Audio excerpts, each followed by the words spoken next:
A paz do Senhor Jesus a todos os irmãos, seja muito bem-vindo a mais uma EBD online, uma iniciativa da Assembleia de Deus Bragantina. Estamos hoje na lição de número 4, a lição que traz como título a iluminação espiritual do crente. Faremos então a leitura do texto áureo que se encontra em Efésios capítulo 1, versículo 17. E depois faremos a leitura da verdade prática. Bem, vamos ao texto áureo.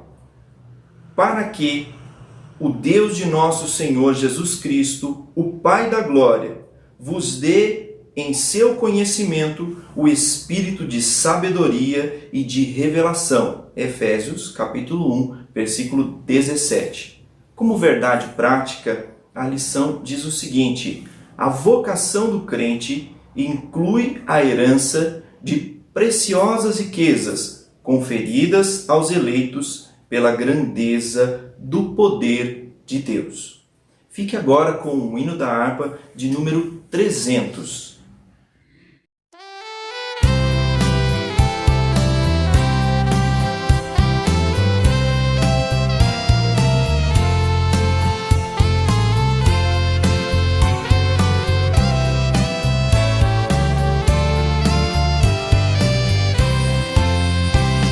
Jesus sim vem, do céu em glória ele vem, ecoa nova pelo mundo além.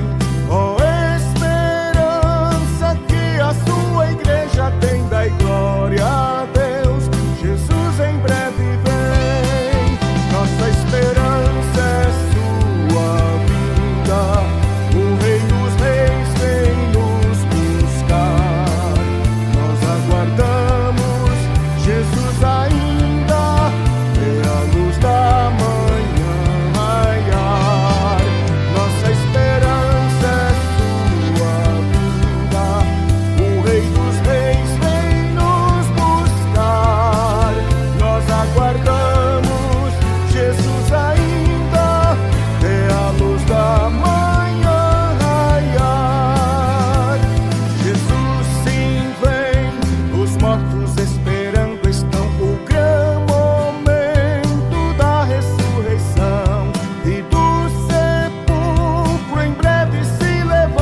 Meus amados, ouvimos aí o hino da harpa. Estamos hoje na lição de número 4, a iluminação espiritual do crente, dia 26 de abril de 2020. Essa é uma iniciativa da Assembleia de Deus Bragantina, onde você pode ter um ensino de qualidade via online. Bem, nós estamos estudando então a lição de número 4 e temos a introdução da nossa lição. Eu vou ler o primeiro parágrafo para os irmãos. A introdução diz o seguinte: ainda no primeiro capítulo, o apóstolo Paulo inicia uma longa sentença assim dividida: ação de graças, oração intercessória e confissão ou de louvor e exaltação. Bem, é importante nós ressaltarmos algumas verdades contidas na introdução da nossa lição. A primeira verdade contida na introdução da nossa lição é que o apóstolo Paulo nos revela que ele tinha uma vida de oração. Ele está se dirigindo aos crentes da cidade de Éfeso. Você se lembra que numa das primeiras lições que nós estudamos, a cidade de Éfeso era uma cidade extremamente pagã. Havia ali o templo da deusa Diana. Esse templo também fazia menção de adoração a outros deuses, como o deus Baco, um deus que era cultuado pelo vinho. Havia ali inúmeras orgias. E o apóstolo Paulo faz questão de mencionar aos crentes da cidade de Éfeso que ele era um homem de oração. Veja aqui, nós aprendemos uma preciosa lição. Paulo ressalta que mesmo em meio a uma cidade onde existem inúmeros templos, e ele não tendo nenhum templo, não podia adorar no templo dos judeus, ele ainda assim cultivava uma vida de oração. Fica para nós uma primeira reflexão, nesse momento em que nós estamos vivendo e passando uma dificuldade de acesso aos nossos templos, podemos ainda ter uma vida de intensa oração. Podemos ter uma vida de oração constante. Paulo nos revela no versículo 16 do capítulo 1 que tem uma vida de intensa oração. Meus queridos, algo que fica implícito também no texto é que o poder da oração não está em quem faz a oração ou as palavras que usa. E a eficácia e o poder da oração estão sim a quem a oração é dirigida. Você consegue compreender essa verdade? A oração, no nosso caso que somos cristãos, ela é muito importante porque ela é dirigida a um Deus que ouve e responde. Que você consiga ficar ainda a nível de introdução com esta verdade preciosa. Paulo estava alertando os crentes da cidade de Éfeso que haviam muitos deuses ali naquela cidade, mas a eficácia da oração dos crentes da cidade de Éfeso e também de Paulo estava justamente porque eles direcionavam esta oração a um Deus vivo, a um Deus poderoso e a um Deus que respondia. Eu quero te dizer nesta manhã que você está assistindo a nossa escola bíblica dominical. A eficácia da oração, o poder da oração não está vinculado a quem faz esta oração ou as palavras bonitas que usa nesta oração. O poder da oração está justamente na pessoa de Deus, na pessoa de Jesus Cristo, que é aquele que tem o poder de responder à oração. Então, a nível de introdução, nós vemos que Paulo revela ter uma vida de oração, nós vemos que Paulo demonstra a eficácia dessa oração, e nós vemos o seguinte, que Paulo ele fornece um modelo de oração, um modelo tríplice de oração, ou seja, a sua oração começa com ação de graças, passa pela intercessão e termina com louvor e exaltação. Para longe de nós estipularmos um modelo de oração ou uma oração a ser repetida, não queremos isso, mas queremos que você consiga olhar com um olhar crítico para esse modelo que Paulo coloca. Paulo coloca esse modelo porque é um modelo interessante de oração. Ou seja, nós podemos também extrair deste modelo de oração um grande aprendizado. Nossa oração pode conter esses 3 elementos: ação de graça. Você que está aí na sua casa e consegue ter uma vida de oração, ou você que já tem uma vida de oração, consegue incorporar esses 3 elementos na sua oração. Iniciar sua oração com ação de graças pelas pessoas, pela vida, por tudo que Deus tem feito. Continuar a sua oração intercedendo.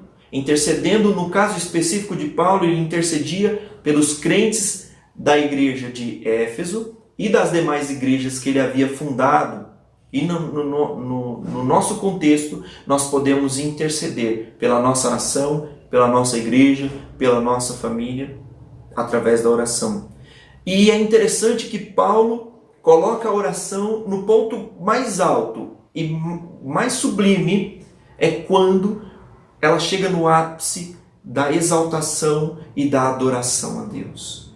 Não é por acaso que muitas das experiências espirituais, muito da iluminação espiritual do crente acontece quando ele tem uma vida de oração.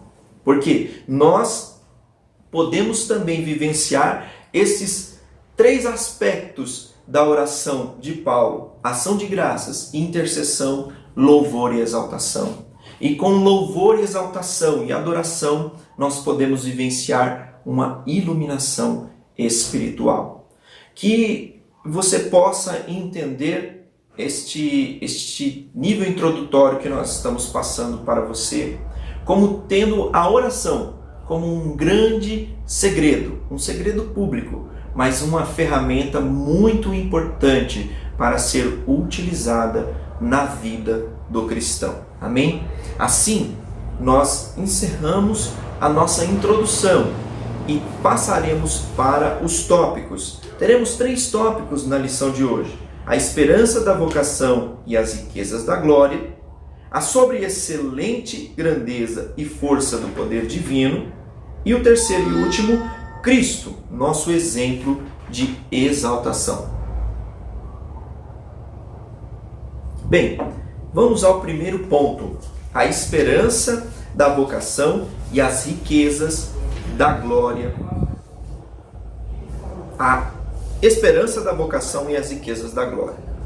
No primeiro subtópico, Paulo ele deixa claro, e também o comentarista da lição, que não há outra fonte de iluminação para entender os mistérios espirituais que não seja o Espírito Santo.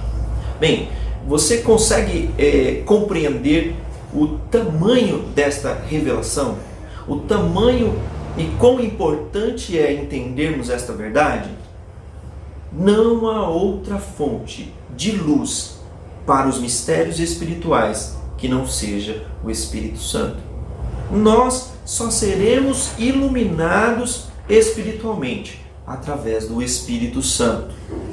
É o Espírito Santo que confere uma luz poderosa para que nós possamos entender, vivenciar e nos apropriar das bênçãos espirituais. Nem sequer mesmo, Paulo cita aqui, nem sequer mesmo entenderíamos o Evangelho, entenderíamos a obra da salvação se não fôssemos iluminados pelo Espírito Santo. Então, fica no versículo 18, ele diz o seguinte: tendo iluminado, ele cita essa parte, dizendo tendo iluminado, ou seja, Paulo deixa claro para os crentes de Éfeso que Deus precisa, através do Espírito Santo, iluminar o entendimento, para que nós possamos vivenciar as riquezas espirituais. Isso fica claro no primeiro subtópico.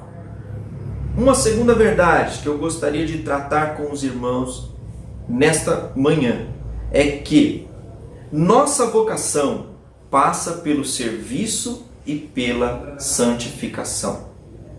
Não existe crente, não existe obreiro, pastor ou missionário vocacionado que não passe por esses dois aspectos, o serviço e a santidade. Existem muitas pessoas que sentem-se vocacionadas para o trabalho, para a obra de Cristo. Existem muitas pessoas que sentem-se vocacionados até mesmo para entender as riquezas espirituais reveladas e contidas na palavra de Deus, mas que não querem passar por esses dois aspectos importantes da vida cristã: o serviço e a santificação. Meu querido, não há como você ser vocacionado sem servir. Não há como você ser vocacionado sem passar por um processo de santificação. Então, não fique vislumbrado por pessoas midiáticas que sentem-se vocacionadas para dar palestras, ensinos, até mesmo grandes conferências e pregações, se essa pessoa ela não tem um compromisso de serviço com Deus e um compromisso de serviço com a sua igreja. Também esta pessoa que se dispõe e se predispõe a ensinar, a pregar, a viver uma vida dedicada à obra de Deus e não passa e não se sujeita por um processo de santificação, esta pessoa ainda não entendeu para que foi vocacionado ou vocacionada. Que você tenha esta compreensão, que você consiga assimilar esta grande verdade que o comentarista da lição procura nos passar através desta lição. Então, o apóstolo Paulo está colocando para os crentes da cidade de Éfeso que é importante que eles entendam para que foram vocacionados. É importante que eles entendam o privilégio que tem em servir a Jesus Cristo.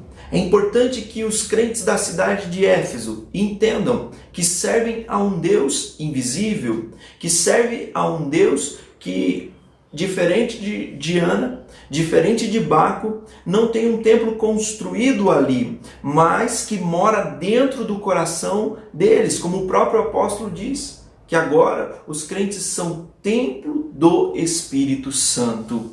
É muito importante que você compreenda e entenda que você foi vocacionado para descobrir quais sejam as riquezas espirituais. E essa vocação passa pelo serviço a Deus. E esta vocação passa pela santificação, sem a qual ninguém verá a Deus. Então compreenda, entenda que você foi vocacionado sim para receber bênçãos espirituais.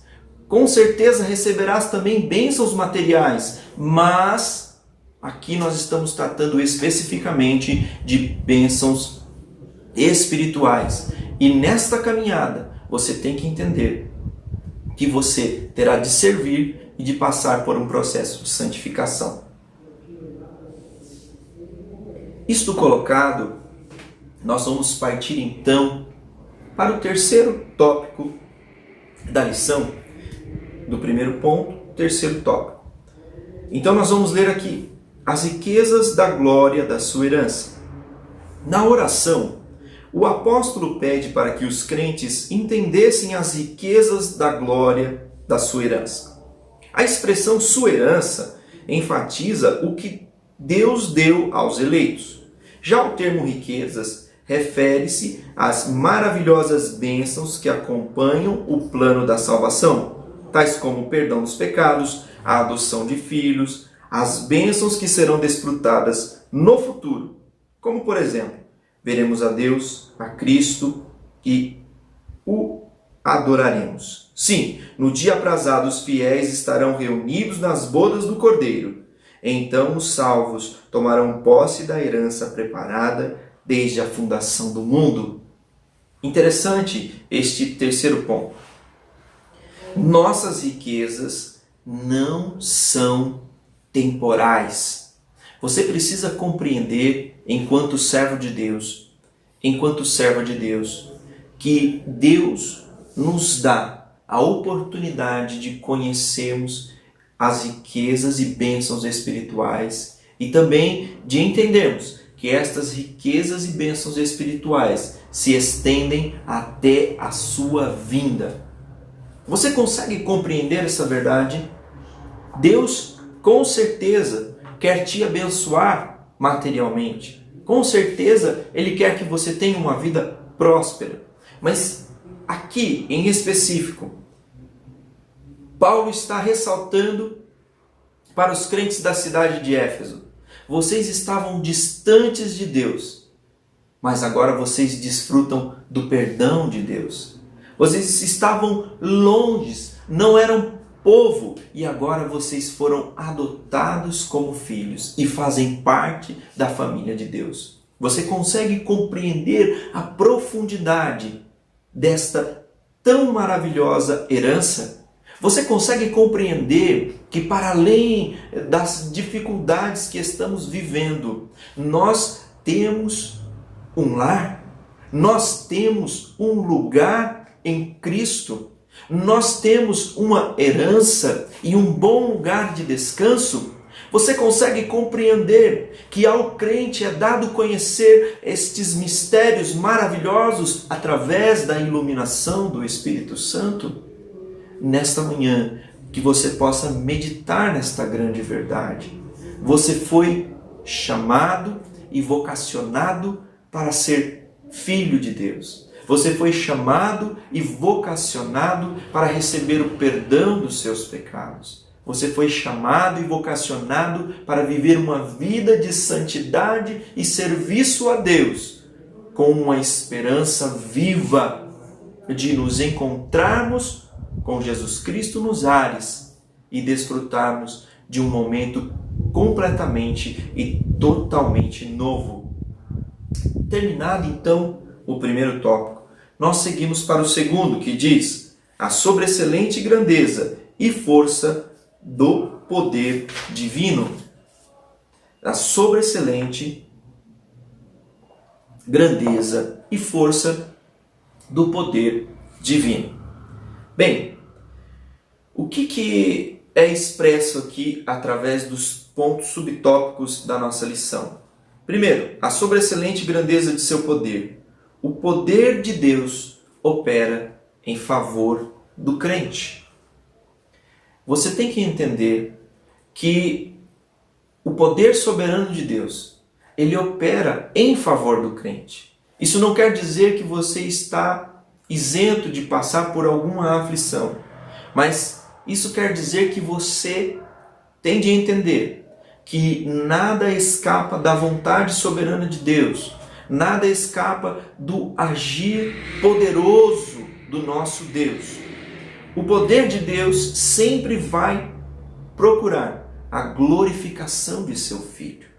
Isso é muito interessante, porque nós temos de entender que não há poder de Deus aonde Jesus Cristo não é glorificado, aonde o Senhor Jesus não é a estrela principal, aonde o nome do Senhor Jesus não brilha mais forte do que os outros, não há como o poder de Deus se manifestar.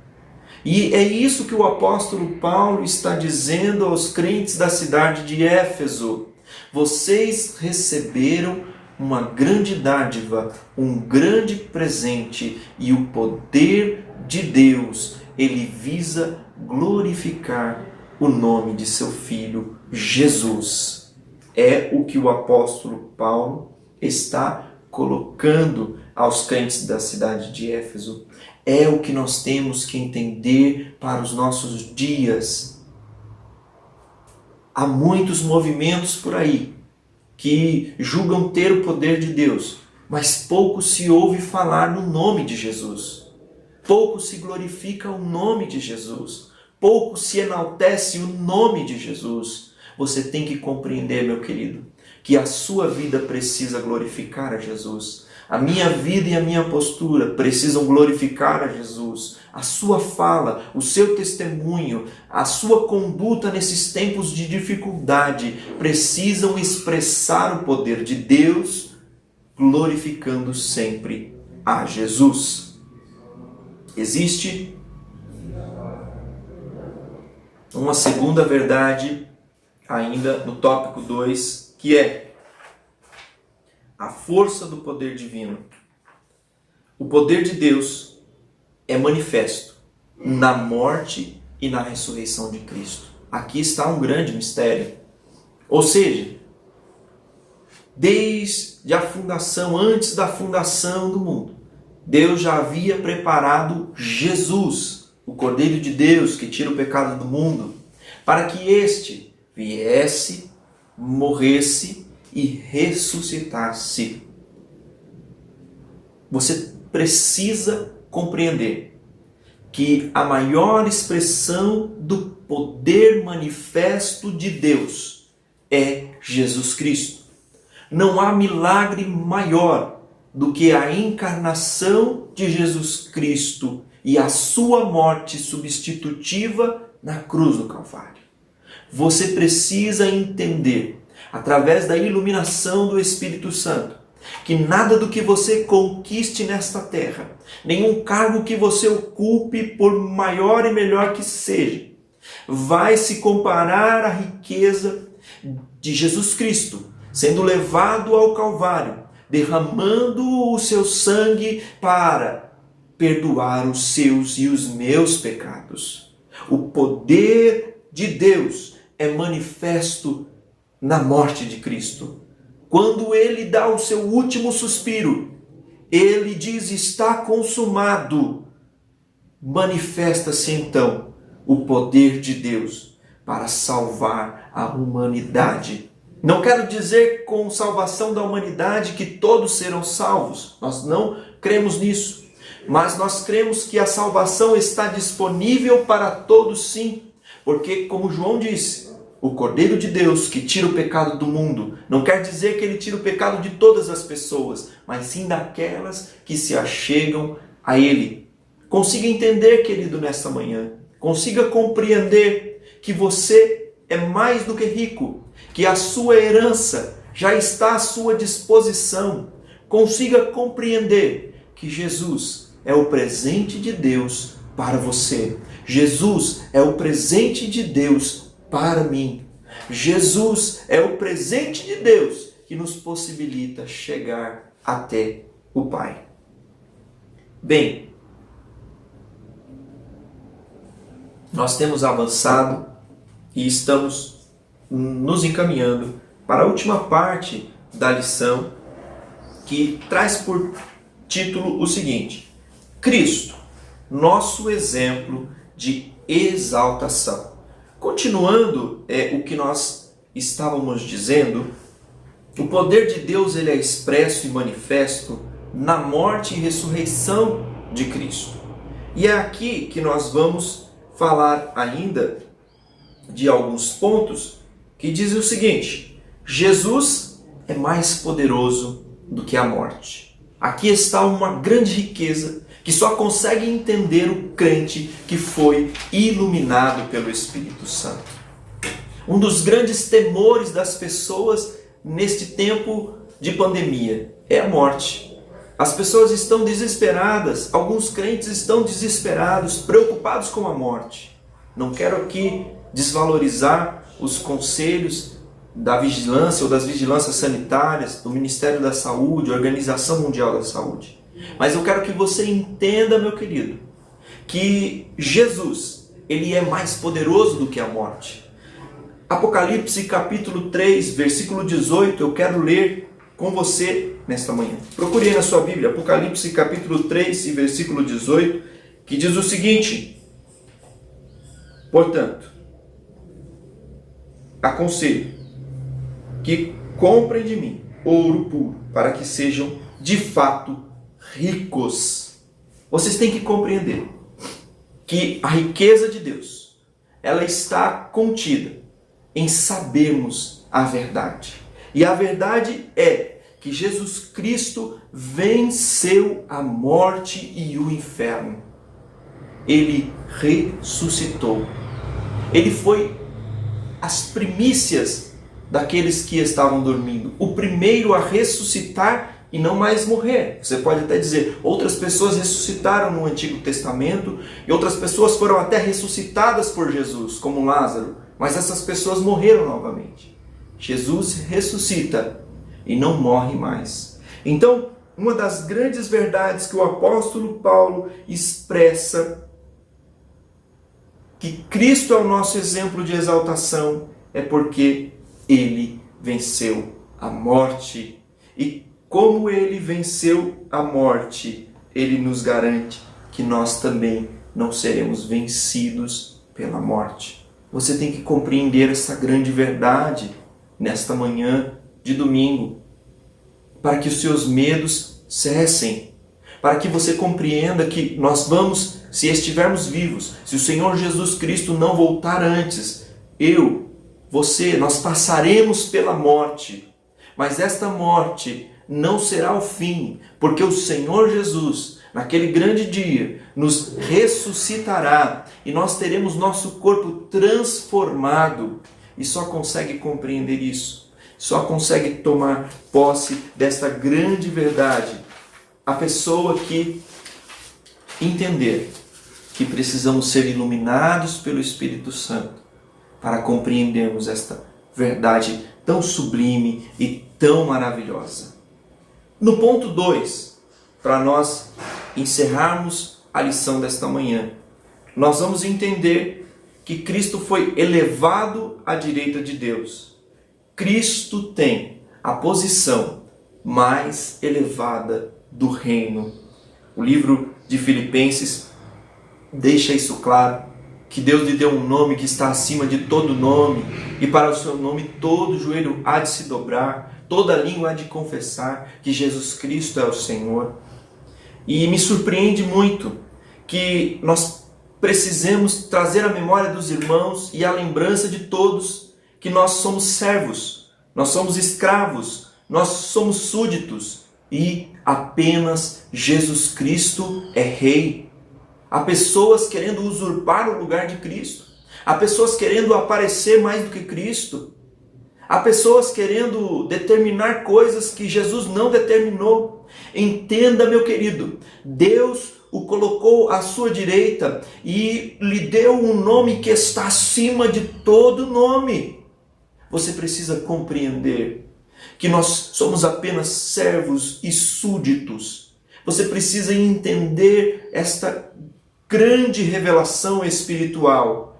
Cristo ainda é o cabeça da igreja. Cristo ainda é o único que reina e nós somos apenas coadjuvantes, filhos adotados, servos, escravos por vontade própria, para que a glória de Deus se manifeste em Cristo Jesus.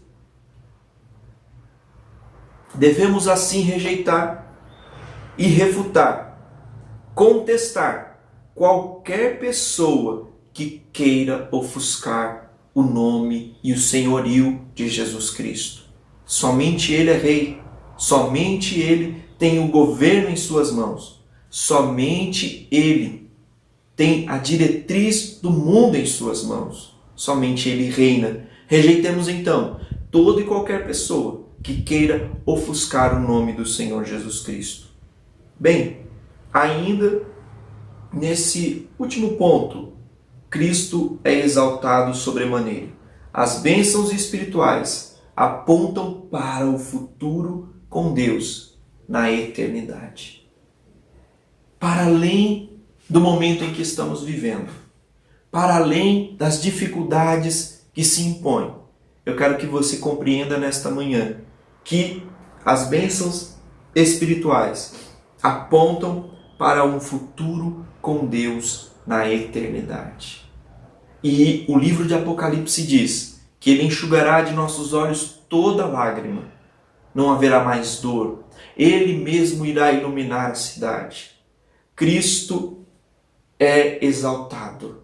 Em todo tempo Ele é exaltado. Que você compreenda esta grande verdade. Que você consiga entender esta grande verdade. Iluminado pelo Espírito Santo. Eu quero ler com você agora a conclusão da nossa lição, para que nós terminemos a aula desta manhã. Conclusão. Embevecido com as bênçãos espirituais, Paulo mantém a adoração contínua ao eterno Deus, atitude que deve ser seguida por todos os salvos. A compreensão das dádivas da salvação demonstra o excelso valor daquilo que Deus fez por nós. Seus atos poderosos viabilizam a transformação e a glorificação dos que creem. O apóstolo Paulo conclui, dizendo que, o autor dessa lição conclui, dizendo que o apóstolo Paulo, ele incentiva os crentes da cidade de Éfeso a viver uma vida de contínua adoração e exaltação a Deus. É o que nós precisamos e temos feito, vivendo uma vida de contínua adoração a Deus, vivendo uma vida de contínua esperança no porvir. Há mais de 2000 anos, o Senhor Jesus morreu na cruz do Calvário por nós. E a verdade de sua vinda continua a ser atual e continua a encher os nossos corações de esperança. Que você possa ser abençoado nesta manhã com esta aula. Lembrando que esta é uma iniciativa da Igreja Assembleia de Deus Bragantina, disponibilizando para você um ensino nesses momentos e períodos que nós estamos passando de extrema dificuldade. E na paz do Senhor Jesus, e até a próxima. Deus abençoe.